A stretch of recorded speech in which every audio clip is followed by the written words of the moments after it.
My mom has always been a feminist. Ever since I can remember, she's taught my sisters and I that we were just as tough and that our voices were just as important as the boys. What I find most admirable about this is that she did not ever voice a differentiation between us and the boys at school. It was never about comparison or an us and them mentality. Instead, she demonstrated feminism in small, seemingly insignificant ways in many aspects of her childhood.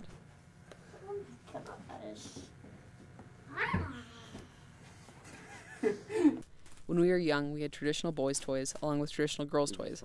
We raced cars and trains, we played with dinosaurs, and we built with Legos. It's a little T-Rex.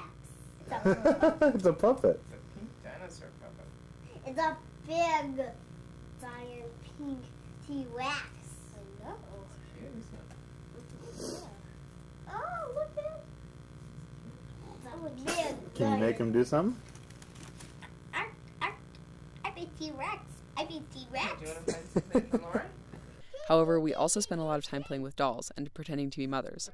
I didn't even know that toys were gendered until I was much older because we had a lot of boy and girl toys in our all-girl house. As we grew older, my mom always encouraged us to speak up in large groups and to make sure that our voices were heard. We were often reminded to be more authoritative and to stand up for what we deserved. Very good, Mom.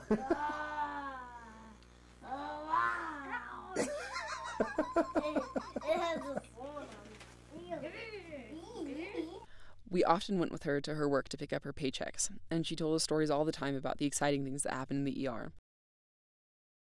When I was about 7, the nurses at her hospital went on strike. During that time, my sisters and I spent a lot of time with her on the picket line. In that time, and many others, we watched our mom raise her voice and ensure that she was getting her fair share. What's wrong? All of that sounds pretty feminist to me. However, my mom hates being called a feminist. Whenever I call her one, she says, "No, I'm not a feminist. I've just raised strong daughters who can act and think for themselves." She doesn't accept that that sentence alone is the essence of modern feminism.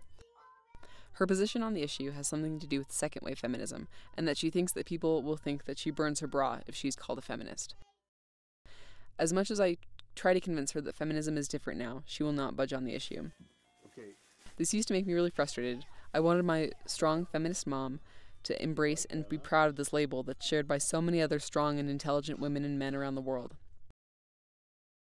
But I'm starting to realize that I may be wrong about this.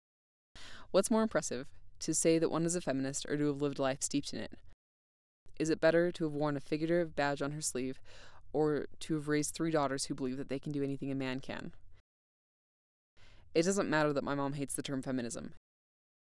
It doesn't matter because she's lived and continues to live in a way that celebrates the capabilities of both men and women.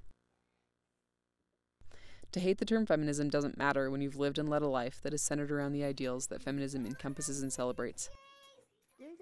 The word doesn't matter at all next to the things that she has accomplished and the wisdom that she has imparted and the strong people that she has molded.